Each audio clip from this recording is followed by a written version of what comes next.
નમસ્કાર નમસ્કાર નમસ્કાર નમસ્કાર વાલા વિદ્યાર્થી મિત્રો, વિદ્યાકુલ ગુજરાતી ચેનલમાં આપનું હાર્દિક હાર્દિક હાર્દિક સ્વાગત છે. બાળકો ધોરણ 11 વાણિજ્ય વ્યવસ્થા અને સંચાલન અને એમાં પણ ત્રીજી તૃતીય થર્ડ એકમ કસોટી અને એની પ્રશ્ન બેંક લઈને વિદ્યાકુલ ગુજરાતી ચેનલ તમારી સમક્ષ ઉપસ્થિત છે. બાળકો, સૌથી પહેલા તમે જોડાયા છો ત્યાં સ્ટાર્ટિંગમાં કહી દો કે તમારે એક પણ સ્ક્રીનશોટ લેવાનો નથી.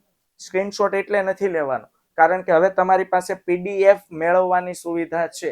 એના માટે તમારે શું કરવાનું છે? ગૂગલ પ્લે સ્ટોર પર જઈને youth education paper generation application download કરી લેવાનું છે. એમાં તમને અત્યારે હું જે કંઈ પણ આઈએમપી પ્રશ્નો આપું છું 11મા ધોરણના, હાલો બાળકો, એ પ્રશ્નની પીડીએફ ફાઇલ તમને મળી જશે. ઓકે, તમે તમારા ભાઈબંધ દોસ્તાર મિત્રોને પણ શેર કરી શકો છો, કોઈ ટેન્શન નથી. તો સ્ક્રીનશોટ પર ધ્યાન ન આપતા અને પ્રશ્નો પર ધ્યાન આપજો.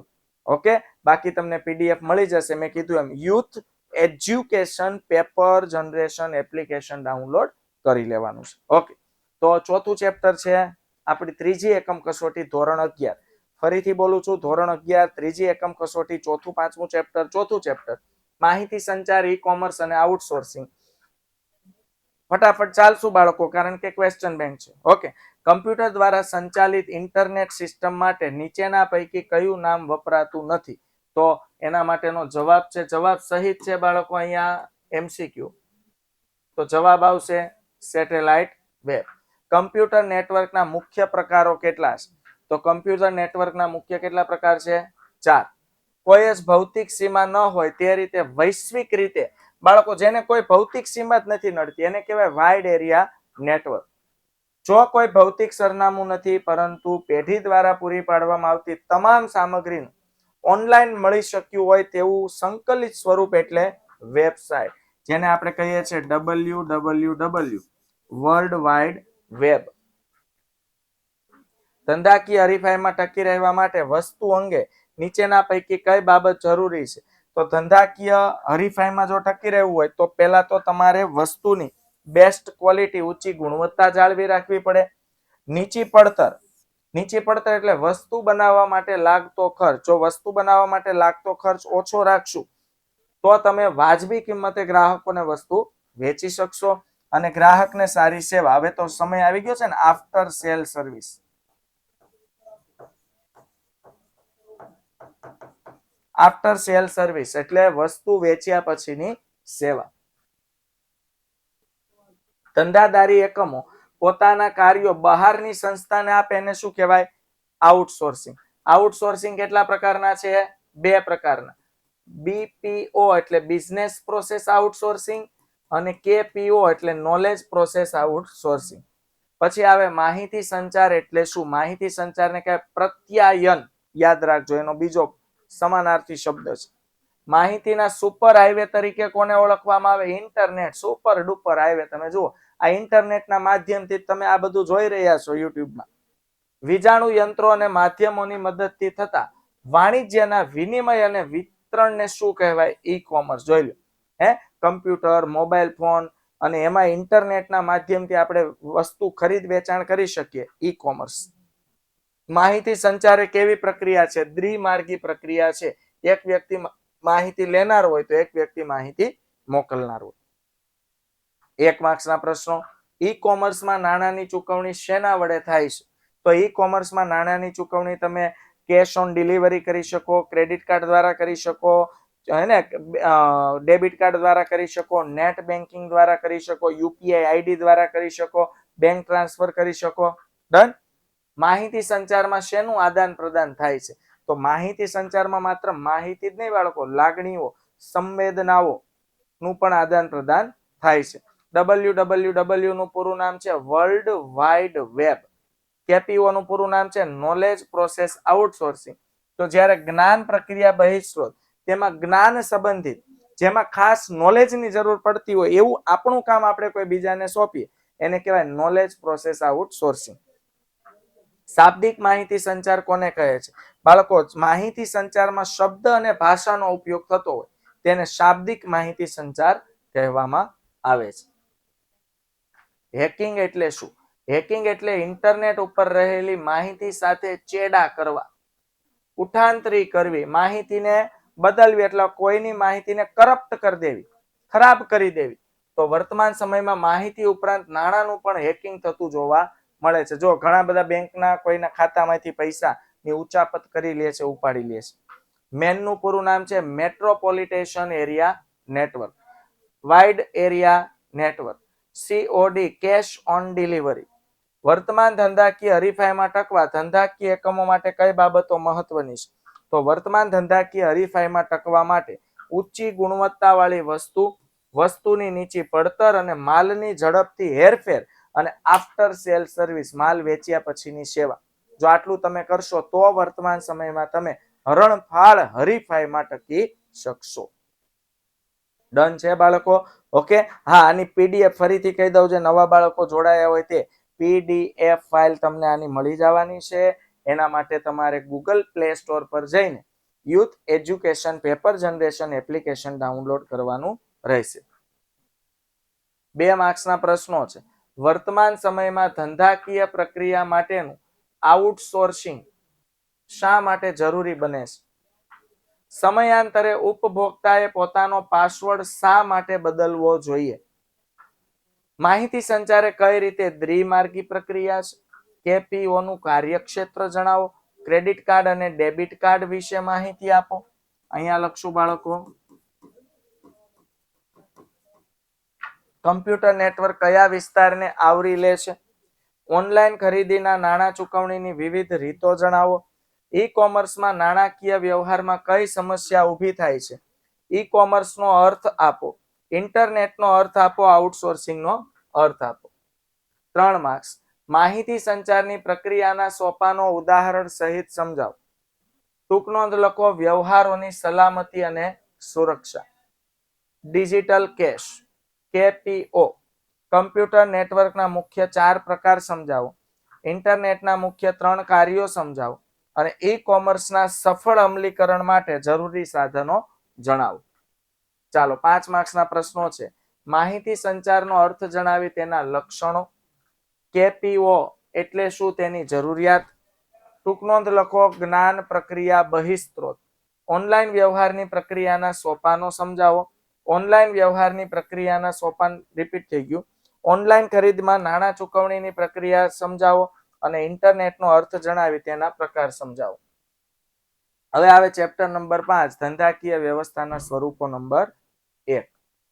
તો 1932 નો ભારતીય ભાગીદારી કાયદો અંગે કઈ બાબત માટે જોગવાઈ નથી? તો શૈક્ષણિક લાયકાત. હા, તમારે ભાગીદારી પેઢી સ્થાપવી હોય તો કેટલું ભણેલા હોય એ મહત્વનું નથી. અંગૂઠા છાપ અભણ હોય ને એ ધંધો શરૂ કરી શકે. માત્ર ઘડતર હોવું જોઈએ, કોઠાસૂઝ ધંધો કરવાની હોવી જોઈએ. કયા સ્વરૂપમાં માલિક, સ્થાપક અને સંચાલક એક જ હોય છે? વૈયક્તિક માલિકી. વૈયક્તિક માલિકી કહેવાય ને. સંચાલક માટે તાલીમ શાળા છે. જે ભાગીદાર ધંધામાં મૂડી રોકે, નફા નુકસાનમાં ભાગ લે પરંતુ પેઢીના સંચાલનમાં સક્રિય રસ ન લેતો હોય તેને બાળકો નિષ્ક્રિય ભાગીદાર કહેવાય. નફામાં ભાગ લેશે, એની જવાબદારી પણ અમર્યાદિત હશે, પણ સંચાલનમાં કામકાજમાં ભાગ લેતો નથી, નિષ્ક્રિય ભાગીદાર. જો પેઢી ફડચામાં જાય તો માત્ર પુખ્ત વયના સભ્યોને નાદાર કરી શકાય તે વ્યવસ્થા એટલે હિન્દુ અવિભક્ત કુટુંબ. ધંધાકીય વ્યવસ્થા માટે ક્રમશઃ અસ્તિત્વમાં આવેલા સ્વરૂપો પૈકી સૌથી છેલ્લું અને મોટું જાયન્ટ સ્વરૂપ એટલે જોઈન્ટ સ્ટોક કંપની. ધંધો કરવા માટે સમય મર્યાદા સાથે રચવામાં આવતી ભાગીદારી એટલે એને કહેવાય મુદ્દતી ભાગીદારી પેઢી. નીચેના પૈકી કઈ બાબતનો ભાગીદારી પેઢીની મર્યાદામાં સમાવેશ થતો નથી? તો રહસ્યની જાળવણી મુશ્કેલ, નિર્ણય લેવામાં વિલંબ, શ્રમ વિભાજન કે ટૂંકું આયુષ્ય. શ્રમ વિભાજન. ભાગીદારી પેઢીના દેવાની ચૂકવણી માટે કોણ જવાબદાર છે? તમામ ભાગીદાર. અને દરેક ભાગીદારોની જવાબદારી કેવી છે બાળકો? અમર્યાદિત જવાબદારી. કેવી જવાબદારી છે? અમર્યાદિત જવાબદારી. ભાગીદારી પેઢીની નોંધણી કરાવવી ફરજિયાત નથી, હિતાવહ છે. ભાગીદારી પેઢીમાં કોઈને માત્ર નફામાં ભાગીદાર શા માટે બનાવવામાં આવે છે? તો તેના જ્ઞાનનો લાભ લેવા માટે, તેના વિશિષ્ટ નોલેજનો ધંધામાં લાભ લેવા માટે. તો એના જ્ઞાનનો લાભ લેવાના બદલામાં માત્ર શું આપવાનો? નફો. હાલો 1 માર્ક્સ. હિન્દુ અવિભક્ત કુટુંબ પેઢીનો અર્થ જણાવો.